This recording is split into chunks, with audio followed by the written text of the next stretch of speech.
day out. It's the same road we're walking down, same job, same town. 'Cause we've been told that's the way our world goes round. Walking on the grounds we've always known, stepping on the footprints in the snow. But when it melts, the other ways will show. We're gonna make the footsteps on our own. That life can wait just for a while. Et bienvenue sur cette nouvelle vidéo. Je vais vous parler de la séromancie. C'est l'art de lire dans la cire de bougie. C'est un art très ancien. On va aussi compléter un petit peu avec la lecture de flammes. Parce que je pense que du coup c'est important de mixer les deux, voilà, puisque on va avoir deux informations en un seul outil, si je peux dire ça comme ça. Donc voilà, allez, on est parti, rentrons dans le vif du sujet. Donc la séromancie, c'est un art qui est très ancien, qui se pratique donc grâce aux bougies. Il va se pratiquer de plusieurs façons. Donc soit vous allez allumer votre bougie. Donc déjà, ce qui est important, c'est de choisir une bougie colorée. Pourquoi? Parce qu'en fait, une bougie blanche, vous allez avoir du mal à distinguer les nuances dans vos coulures. Parce que c'est ce qui va nous intéresser, c'est les coulures de la cire. Donc c'est mieux d'avoir une bougie colorée. Après, en fonction du thème que vous souhaitez aborder, donc si c'est une question sentimentale, il va falloir prendre une bougie de couleur sentimentale, en fait, qui va représenter les sentiments. Si c'est pour savoir si vous avez si c'est pour le plan professionnel, il va falloir choisir une bougie qui soit dans les couleurs professionnelles. Je ne vais pas vous dire de bêtises en vous nommant des couleurs parce que je suis pas suffisamment calée là-dedans, j'ai pas fait de recherche précise, mais voilà. Et après, vous pouvez utiliser vos propres conventions en utilisant par exemple le rouge pour le sentimental, le bleu pour le spirituel, le vert pour la santé, enfin bon bref, à vous de voir ce qui vous correspond ou d'aller directement chercher des sources au niveau des couleurs sur internet par exemple. Donc il va se passer deux étapes. Vous allez pouvoir faire ça de deux façons différentes, pardon. Donc soit vous allez choisir votre bougie, vous allez l'allumer et vous allez la laisser couler durant au moins 1 heure. Et vous allez en fait étudier les coulures, donc voir si c'est de longues coulures, si ça fait de petites gouttes, si ça fait un gros étalement, si les coulures sont fondues avec la bougie, c'est-à-dire elles sont vraiment incrustées dedans et non pas trop en relief, vous voyez. Voilà, tout ça, ça s'étudie. Donc vous pouvez créer vos propres conventions en décidant que tel type de couleur ça signifie ça, tel type de couleur ça signifie ci, et ainsi de suite. Moi, je vais vous donner un petit peu des tips que vous pouvez avoir pour commencer si vous ne voulez pas faire votre propre convention. Donc, je vais regarder un petit peu sur mon fichier. Donc, par exemple, après, vous pouvez regarder aussi les formes que ça a. Vous pouvez avoir des coulures, par exemple, qui sont en forme de voile de mariée. Donc, à voir ce que ça représente pour vous. Si vous avez des coulures qui sont en relief et sous forme de petites gouttes, ça peut vouloir dire que, par exemple, vos ennuis sont pas prêts d'être finis. En gros, on vous dit vos larmes n'ont pas fini de couler. Si vos coulures sont fondues, bah, ça veut dire que les ennuis sont passés, c'est fini, vos larmes vont sécher, ça va aller mieux. Voilà, donc en fait c'est tout ça l'interprétation. Donc vous avez cette façon-là de lire. Après vous pouvez utiliser une autre façon, c'est-à-dire sans avoir besoin d'attendre 1 heure. Vous prenez un plat ou un bol dans lequel vous mettez de l'eau très froide. Vous allumez votre bougie, vous attendez qu'il y ait un petit peu de cire qui coule, enfin qui soit liquide. Vous prenez votre bougie, donc vous faites très attention de ne pas vous brûler, ça tombe peut-être sous le sens, mais voilà, on peut se brûler les cheveux, etc. Donc on attache ses cheveux si on a les cheveux longs et on fait attention. On ne met pas des vêtements amples qui, en passant au-dessus de la flamme, pourraient prendre feu. On va prendre notre bougie et on va verser la cire dans le bol. Et on va étudier, en fait, comme pour le marc de café, les formes dessinées par la cire.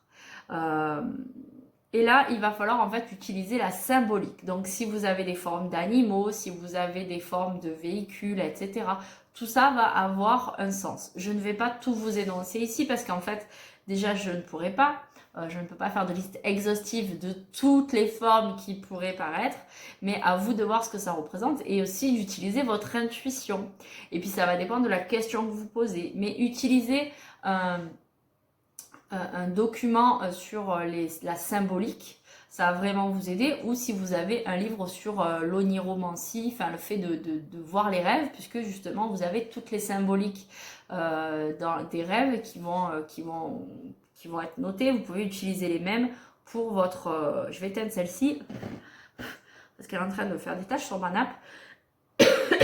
Et du coup, vous allez pouvoir utiliser cette symbolique-là pour lire les coulures de vos bougies.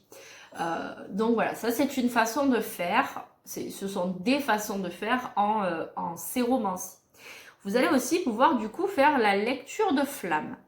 Donc vous pouvez faire les deux méthodes indépendamment. Faire la séromancie sans vous préoccuper de la forme de la flamme, ou vous pouvez utiliser les deux méthodes ensemble, ou n'utiliser que la forme de la flamme pour votre divination. Du coup, au niveau des formes de flamme, là j'ai plus d'informations si vous désirez. Mais une simple recherche Google et vous trouverez tout ce que vous voulez. Voilà, il faudra juste choisir ce qui vous correspond le mieux, ce qui vous parle le plus en termes d'interprétation. Donc ici, par exemple, ce qu'on vous dit, c'est que déjà, il faut regarder si votre bougie, elle s'allume facilement ou pas. Si elle s'allume facilement et que d'un coup elle s'éteint, c'est que vos guides en fait sont près de vous et ils vous le montrent. Maintenant, si vous rallumez à plusieurs reprises la bougie et qu'à chaque fois elle a du mal à s'allumer ou qu'elle s'éteint, on est en train de vous dire stop, là c'est la cata, tes projets vont pas fonctionner, arrête d'insister. C'est pas plus compliqué que ça en fait. C'est vraiment, il suffit juste d'interpréter les choses avec clarté. Vous voyez ici par exemple la flamme, elle est très très très haute. Donc ça veut certainement dire que je suis accompagnée, mais en fait, je suis dans un endroit où il y a du courant d'air. Beaucoup de courant d'air. Donc, je ne peux pas me permettre d'interpréter la flamme telle qu'elle parce qu'en fait, c'est faussé par le courant d'air de la maison. Donc, bien sûr, faites ça dans une pièce où il n'y a pas de courant d'air, où il n'y a pas de passage. Là, j'ai des escaliers, en fait, qui montent et qui sont complètement ouverts. Et j'ai le couloir derrière avec les chambres. Donc, automatiquement, je suis pile dans le sens du courant d'air. Donc, ce serait déjà biaisé d'entrée que d'interpréter en fait la flamme là comme c'est fait parce que en fait voilà, c'est pas bon avec le courant d'air. Donc vous vous mettez dans des conditions optimales pour que votre flamme ne subisse pas les courants d'air et qu'elle puisse vous donner vraiment des résultats propres, si je peux dire ça ainsi.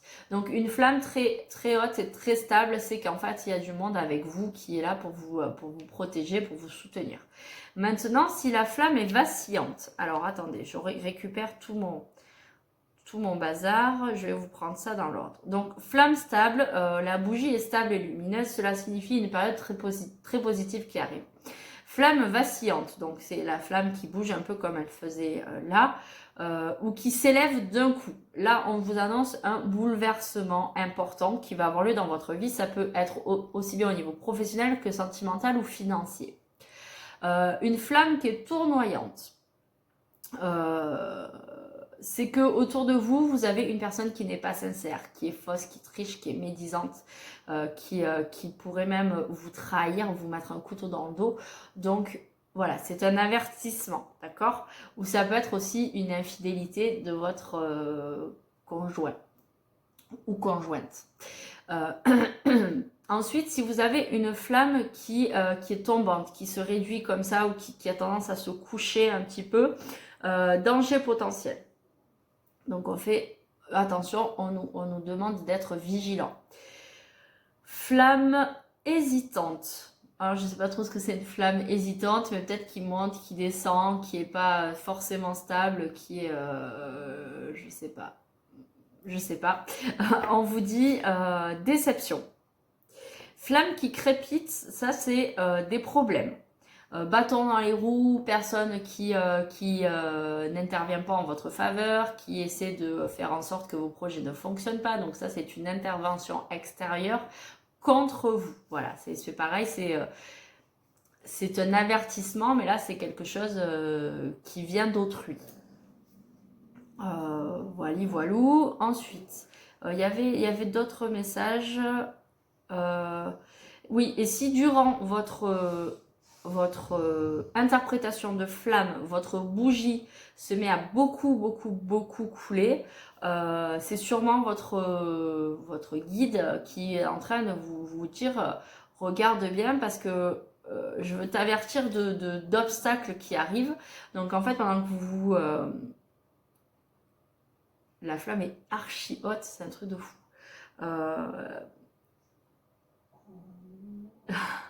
Je sais pas si vous voyez la taille de la flamme, c'est juste un truc de dingue. Et donc, pardon, excusez-moi, j'étais en train de vous dire que voilà, si la bougie se met à beaucoup couler, c'est pour que votre guide vous montre que il faut faire attention de bien prendre en compte les messages qu'on vous propose. C'est sa façon à lui de vous montrer un petit argument supplémentaire dans votre voyance et de vous montrer quelque chose de concret auquel vous allez pouvoir quelque chose dont vous allez pouvoir vous rendre compte. Parce que si vous voyez votre flamme là et qu'au bout de 3-4 minutes, hop, elle est déjà descendue, c'est que votre bougie, elle a beaucoup coulé, donc on vous donne un avertissement supplémentaire. Voilà. Donc, vous pouvez créer vos propres conventions. Il en existe des tas. Là, je vous en ai donné quelques-unes parce que, bon, je peux pas vous donner toutes les informations parce que ça dépend vraiment des personnes. Pareil, là, je vois noter que si la bougie donc s'éteint plusieurs fois sans raison, c'est que vos projets ne vont pas se faire. Mais il y avait un petit tips qui nous disait que